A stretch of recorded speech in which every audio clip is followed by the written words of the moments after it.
have something to offer to business that hasn't been shown before. You know, I have a whole energy that represents not just black youth, but white youth, Mexican youth, you know what I'm saying? That change right before you go from being 18 and unresponsible to when you go to being like 21, 22, and the whole world's on your shoulders. I believe strongly that my audience empathize with me because I show that side, I show that emotion raw, uncut, good and bad. And so I think I can bring that more funneled, more directed into screenplays, more albums, producing, managing, you know what I'm saying? If I can figure out just how to control it, I can use it on a lot of different levels. I trip off because it happens out of nothing. It just goes, you know, everybody just be screaming and acting, and I just trip.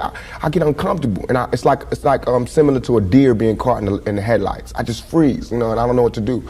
I don't know if I should be what they want me to be, or if I should make them hate me so they can stop. You know, like say something mean so they can just stop. But I'm just like caught in the middle of it because you can't. I mean, no one can do that. Police can't do that. They can't stand in front of all those people and control them with a gun and mace and all that. So me with just words, it's like a battle to find the right words to say at the right time. I'm curious, when you think about the idea that you do have that kind of control over so many people, in one sense, the whole idea of being a role model comes up in the imagery. And a lot of people who know you, and I talked to them beforehand, suggested that, hey, you know, when you meet him, he's going to be something entirely different than you imagine and what the media is portraying him. What about that idea that you have been portrayed? And sometimes, I mean, to be honest, you like the portrayal of you just hard, That's thug. Right. That's right. Don't step on me. That's right. You're in trouble. That's right. Yet there's another side to you, too. What about that idea that you've got to be able to figure out where you're going? To me, it's like it is my sensitive side that likes to blow up the hard side, because if my image or my reputation can stop a confrontation before it happens, I'm fine. You know what I'm saying? I know how it is day to day. It's a constant man ego check going on in this street, in this world. So part of that is just like, you know, that's my resume. But as far as the media, they look at it as something different. They don't care about my resume. They don't care about me not getting in trouble. It's just another story, you know, and it's a real story. They don't have to pay for it, and they're gonna milk it for all it's worth. As far as people, they want me, when they first see me, to humble myself. They want me to be like this and da-da-da, just because they're scared of me. But I don't feel like that's my job, to humble myself, to show you that I'm not a threat. I'm not a threat, unless you're a threat to me. You know what I'm saying? So when people say, when you meet Pac, he's different than he is, because when somebody one-on-one, anybody one-on-one, I believe, honestly, that I can talk. I believe that I have the ability to reason, I have logic, I have compassion, I have understanding. If we talk, there's no problems. You know what I'm saying? But that's not what happens. People use what they heard in the media, and that's how they come at me. And then, you know, we got to clash. One of the things that you read in the media is that you're angry, that you personify your generation, that you just got some angry folks out there, and you're one of them. I'll put it to you. Are you angry? Are you angry with what you see society is about? Yeah, I'm extremely angry, confused. You know, a lot of the times that I sat up in court, I couldn't defend myself. You know what I'm saying? And it wasn't like the things they were saying about me were beyond my comprehension, or the things that I could say weren't going to help my case. But because it's like being exiled, you know, from society, and that's how I feel. And this whole the anger comes from, I'm tired of waiting for my past to get into society. All I ever wanted to do was make me and everybody around me feel more comfortable about where we were. You know what I'm saying? About the places that we stayed. This is our home base. Let's build it up. Let's be happy about where we come from. You know what I'm saying? Instead of trying to assimilate and get a pass key to where they at. You know what I'm saying? Not to say that everything needs to be separate, but we gotta find pride in ourselves. You know what I'm saying? And once you get the pride, like damn near 2 seconds after the pride comes anger. From being held like that for so long, and to be made to go through those changes, you get mad. You know what I'm saying? As soon as any black man receives his first 3 checks, he starts getting mad. Because it's not about the necessity of having to have a job and having to pay and having to do that. You don't care no more about the smiles and the, yes, massa, because you done got paid. You know what I'm saying? And now it's like you want to save money. You want to help other people. And you see how far it is, how far you have to go to help anybody in your neighborhood. It's set up for me when I get paid for me to exit the ghetto. You know what I'm saying? The only reason I've had these problems is because I haven't left yet. And these problems don't come from a white man. It comes from just society, the problems that we have. Let me put this to you. A lot of people tell me Tupac is, for the most part, a nice guy. This old thug thing, hype. Good for record sales. Helps him identify with the young people who are out there and angry, who would maybe label him a sellout like they did Hammer if he didn't have that hard side. What about that? First of all, nobody could call me a sellout. I'm not going for that. I'm not even in that. I'm not looking for approval from the black community because we don't give approval. You know, we don't really do nothing but exist. So it's not like black people could tell me you a sellout or you true blue. You know what I'm saying? It's not that. I'm not even caught up in that. But I can see that, you know what I'm saying, the one thing we do have in common as black people is we share that poverty. So the thug side is more closer to the poverty than me being rich. You know, how can I come to any community center, you know what I'm saying, sporting a Rolex presidential, all these diamonds, and be like, look, we, you know what I'm saying, gotta. But now when I say we, they know what I mean. I'm not saying like I live in this neighborhood and nothing, but I'm a thug and they thugs. They can relate to it. I don't even have to say that. You know what I'm saying? When I come, I don't have to say I'm real. They already know that. You know what I'm saying? From me being me, from not pushing the thugness, but I know from the business that everybody in this business is always whispering in your ear about what you can't say, what you can't do, what you can't wear in this world and in this world. It's two worlds, a white world and a black world. All I did was stand in the middle, you know what I'm saying, and say I'm living in both worlds. I can go to the streets and survive, and I can go out here and do my business out here. I'm play devil's advocate again. All right. Critics say, yeah, but you're being pimped. You're being pimped by the record executives who will allow you to do your thug life because it portrays a certain black. I mean, you've heard it, that if you were just a singer, you wouldn't have the same record contracts you have. Right. But because you portray the thug life, the gangster rap, they've allowed you to make that money. They've allowed you to push and make your platinum. I beg to differ. You know what I'm saying? I'm getting pimped. That's true. But just like how a woman would be, you know what I'm saying? Anybody to be pimped. You know, it's like, it's not that you get pimped, it's how long you get pimped. You know what I'm saying? Because if you really look at this situation, it is not I who's being pimped. When you look at them white kids with Raiders hats on, it's the white folks getting pimped. You know what I'm saying? Because I'm making their future. I'm writing down their curriculum. Right now, what I write in my album today, when it comes out in 2 months, that's what white kids is doing. So who really is getting pimped? What I'm writing in my raps is what them white kids is gonna be saying to their mamas and daddies when they come home. Who is getting pimped? You know what I'm saying? I'm a high school dropout. You know what I'm saying? As far as my teacher told me when I was in high school, I ain't gonna be, you know what I'm saying? I just gotta, it's going down. You know what I'm saying? It's going down. You know, everybody's getting pimped. Whether you work a 9 to 5 or whether you work for yourself, you're getting pimped by somebody. That's not the crime. The crime is how long you allow yourself to get pimped. You have to come up. Everything is a come up. Everything is a struggle. You start from the bottom, working to the top. The press and the media make you think that a black man arming himself is illegal or criminal, or that he wants to arm himself to rob a liquor store or something. You know what I'm saying? That is for me to defend myself, and it should always be. It's just about surviving, you know, and we have to be honest about the tools that we use to survive. And why is a black life any more recoupable than a white life? You know what I'm saying? We know that they don't put the same security in the ghetto that they do in the whites in the white neighborhoods. So therefore, for me to be out here saying don't, you know, put your guns down and no violence, that's hypocritical. And if I didn't talk about the violence, everybody would act like the violence wasn't there. We, as rappers, bought that violence. We bought the violence that we seen on the street. We put in our records for years. And after 3-4 years, people finally starting to see it because of all the statistics that's going on in the streets. If we stop talking about it, then they wouldn't take statistics. And when they stop taking statistics, then we'd be killing each other in the street, and these white people wouldn't care no more. Only reason they care is because, you know, there's been some strays, and we done slipped over in the white neighborhoods, and there's kids in Iowa that want to be like us. You know what I'm saying? There's kids in Indiana that's trying to be like us, because they can relate too. You know what I'm saying? You even admitted, I don't live in that neighborhood anymore. There's no real reason for you to carry a 9mm. Don't believe that. Why? In 2 years, I've had a gun pulled on me by my limo driver, by police, by everybody. You know what I'm saying? And I better be. I better be. You know what I'm saying? I've been attacked. You ain't read the papers about these skinheads trying to blow up black churches. Why?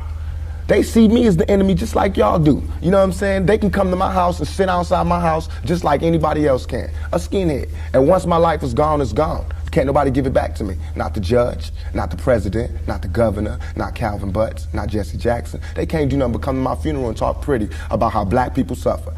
You understand? And as far as Jesse Jackson, my first acting job was at the Apollo Theater when Jesse Jackson was running for president in 1984. It hurts me for him to say anything negative about any rapper because we supported him. He should support us. You know what I'm saying? As far as his image, you know what I'm saying? What was he? What was he doing? You know, he should be the last person talking about gun violence when he sat right there while Martin Luther King caught one in the neck. You know what I'm saying? Things ain't really changed that much. I swear to God, nothing I ever say is meant to be something where innocent people get hurt. Nothing I ever say is meant to be like a end all, let's go do it right now. Nothing. Everything I ever say, and if any, this is so we can set it clear, anything I ever say as it pertains to my peers and being strapped is only in self-defense. You know what I'm saying? Because right now where I'm at, the world is harsh. And I just don't got no beautiful stories. You know what I'm saying? I'm gonna just be getting them ready.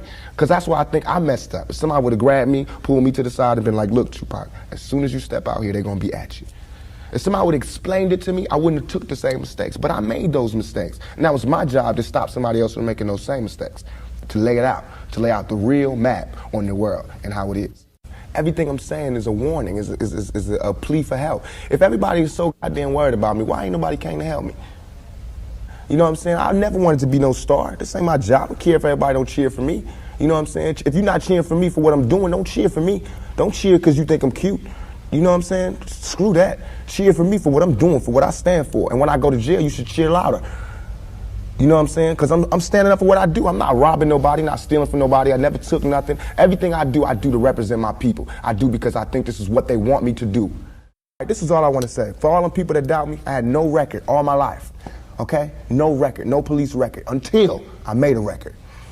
As my video was debuting on MTV, I was behind bars getting beat up by the police department. I got a $10 million lawsuit. They said they would settle with me and everything. You know what I'm saying? But nobody cared about that. That wasn't blew up all in the news. They didn't see me. They did not see me on TV with my eye busted, my head busted. There's pictures of those. In Oakland, yes, in Oakland. You don't see them pictures. You see pictures of Tupac coming out of jail in cuffs. You don't see pictures of the police standing over me beating my brains in. You don't see that. But I see that. That's what I see. You know what I'm saying? So it's all real. And I feel like just like a woman that's raped, any woman that's raped would never, ever allow herself to be raped again. Am I correct? Any woman that's violated would never allow herself to be violated again. Same thing. You know there are going to be people who sit here and say, how can you say that when you're faced with that charge? That's how I can say it. We got people in my own community that will get me. Why? Because I got it.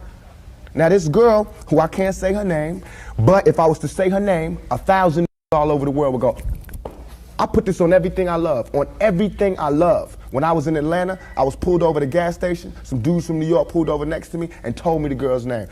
They said, I know the girl that did it. They told me her name and where she's from, say she's scandalous. I can't go on TV talking about this girl is because that's what they want me to do. They want me to get on TV and talk about my black sister is a hoe and she's a bitch and she's a money grubber. I ain't fit to say that. I don't have to do that to show that I'm innocent. You know what I'm saying? I'm not guilty. People should look me in my eyes. They should look me in my eyes. And anybody that thinks I committed that rape should go get Brenda's Got a Baby and keep your head up and listen to him thoroughly. It was hard to imagine that you would do that. It shouldn't be nothing it should not even be to me. I have no patience for anybody that doubts me. None at all. It's too hard out here. You know what I'm saying? If my people don't stand up for me, who is? I understand these white folks looking at me like that because they don't know me. They didn't hear keep your head up. That ain't no fluke. You know, keep your head up ain't no goddamn come up. I didn't do that for to be smiling in my face to say, oh, he's cool. I did that from my heart. So that if they do try to put a rape charge on me, my sisters could say he ain't about that. Now, if my sisters can't say that, you won't hear another keep your head up out my mouth. You understand me? Because it's a struggle on young black males today. What would a Vietnam vet be like without a sergeant, without any backup, without any other soldiers, nobody but a Vietnam vet in Vietnam? When he came home, how would he be? And that's me. I had to go through all that street, war, everything, the same drugs that everybody else get turned out on. You know, where I would have been stopped shorted, I made it past. And here's where I am. But because I made it past, I missed some lessons. You know what I'm saying? And you can see the lessons that I missed when you talk to me. You can see where I haven't had a father when you talk to me. You know what I'm saying? You can see where I spent a lot of my time in the streets when you talk to me. Because the words that I say are not words that come from a mother's mouth or a father's mouth. It's words that comes from a pimp's mouth or a prostitute or a hustler or a drug dealer. You know what I'm saying? But to me, these were my role models. How much of that, though, in terms of growing up without a father, sometimes not being with your mother, do you lament on and look back and say, damn, I missed something big? Everything. I know for a fact that had I had a father, had I had somebody, and I hate saying this because white people love hearing black people talk about this, but had I had a father, had I had some of these opportunities, I'd have been able to help my mother more. She wouldn't have went the road she went. I could have been a better son. You know what I'm saying? She wouldn't have went that road. It was the absence of my father. You know what I'm saying? I'm dealing with him being daddy not being there. My mother's dealing with him being my man not being there. You know, so many problems in our community that affect everything. So by me not having that, I ain't never want to hear nothing about no kind of relationships between a black man and a black woman. I knew they didn't work. Because as far as I knew, my daddy was the coolest dude out there. And my mama was a Panther. So if they didn't work, it don't work. That's how I felt. You know what I'm saying? And going out there, you know what I'm saying? It's like watching my mother just go through changes and everything. It's like my mother's my partner. She a soldier. You know, she a soldier like I'm a soldier. You know, and I watched the peep the game that she went through. If I would have went the same way my mother went, had not she did her route and showed me where it went wrong with her. My mother always told me, don't you ever, ever just volunteer yourself to our people, because they'll use you. That's what they do. You know what I'm saying? She also told me to follow my heart and for me to be the leader. But it's interesting to see just the change in your face, your reaction, your thought process. That's all I ever wanted to do. Ask my mama. I wanted to go to college. I went to school all the way and was ready to go to college. The only thing that stopped me was money. The time all the kids in my school was writing applications to go to college, I didn't have no lights or no electricity. And that ain't my mama's fault. You know what I'm saying? So when I think back to that, I'm not thugging for me. I'm thugging for my family. I pay all the bills. You know what I'm saying? I feed my whole family. Wrong or right, I do. And I can't stop. You know what I'm saying? And if thugging is gonna make me $1 million, because it just got me platinum, then that's what I got to do constantly. And if it makes me feel, because right now, I feel satisfied. I don't feel like I've ever embarrassed myself or my people, you know, in nothing that I've done. And yet and all, I got the whole world fear me. You know what I'm saying? At 23. Weighing 160 pounds, you know what I'm saying? And I ain't even started. I haven't even wrote my plan out yet, and they scared. I got the vice president know who I am, the president, every cop in every city, you know what I'm saying? And I haven't even started working out a plan. We killing each other because we killing ourselves. We not, when another man, I know, I've been in a position, it's out of our control. It's not like he wants to kill. He just doesn't want to die. You know what I'm saying? It's that situation when we are living in a war zone. It's not as easy as these people are making us think, that they just got some criminal-ass black kids with guns. It is not like that. We live in hell. We live in the gutter. We got us stacked up 80 deep in one building. You know, by the time you get out your house, you strapped to protect yourself. Because you living in the same community that the police is carrying rifles and riot gear. Same, they need them riot, excuse my language, I'm so sorry. The same reasons they need the riot hat, the riot jacket, the flak jacket, the double vest, the 9mm Glocks with extra bullets, the tear gas, the mace, all that. Who do you think the police is using that against? Dogs? So we fighting the same villains that they fight in the street. But instead of them seeing us fighting villains in the street, we all villains. Is your generation the one that is picking up for where the Panthers left off, saying, all right, enough is enough? The generation before us forgot about the fight. We're picking it back up. Not only forgot about the fight, forgot about us. Yes, and we're picking it back up. But at this level, all we're trying to do is unite. And right now, as a year, we got 1 million people that's listening. Now we can tell them something. Now we can try to get them that way, and we might lose some. We might gain some, but we would never even have that audience had we not said what was real. You know what I'm saying? And the main thing for us to remember is that the same crime element that white people are scared of, black people are scared of. The same crime element that white people fear, we fear. So we defend ourselves from the same crime element that they scared of. You know what I'm saying? While they waiting for legislation to pass and everything, we next door to the killer. We next door to him, you know, because we up in the projects where it's 80 in the building. All them killers that they letting out, they right there in that building. But it's better, just because we black, we get along with the killers or something? We get along with the rapists because we black and we from the same hood? What is that? We need protection too. Finally, I want to ask you about something that someone else asked you in the interview, and I thought the answer was interesting because I think it speaks to you and your generation a lot. Someone said, where do you see Tupac 10 years from now? You said, hey, I just want to be alive. That's real for you. That's so real. I made a metamorphosis. I'm a new person today because I used to strongly and honestly, I feel like I could represent my generation so much because I honestly did not care whether I lived or died. But now I cannot die with people thinking I'm a rapist or a criminal. I can't leave until this shit's straight. You know, I'm not suicidal. I can't go until y'all really know what time it is. And then after that, boom, it's all over. And we can see, you know, how this shit fall. But that's how it is. And the reason being is because if I can't live free, if I can't live with the same respect as the next man, I don't want to be here. Because God has cursed me to see what life should be like. If God wanted me to be this person and be happy here, he wouldn't let me feel so oppressed. He wouldn't let me feel so trampled on. You know what I'm saying? He wouldn't let me think the things I think. So I feel like I'm doing God's work. You know what I'm saying? Just because I don't have nothing to pass around for people to put money in the bucket don't mean I ain't doing God's work. I feel like I'm doing God's work. You know what I'm saying? Because these ghetto kids ain't God's children. And I don't see no missionaries coming through there. You know what I'm saying? So I'm doing God's work. While Reverend Jackson do his up in the middle class and he go to the White House and have dinner and pray over the president, I'm up in the hood, you know what I'm saying, doing my work with my folks. And just because I don't live there don't mean I don't go there. I got to go there because I can't hang nowhere else.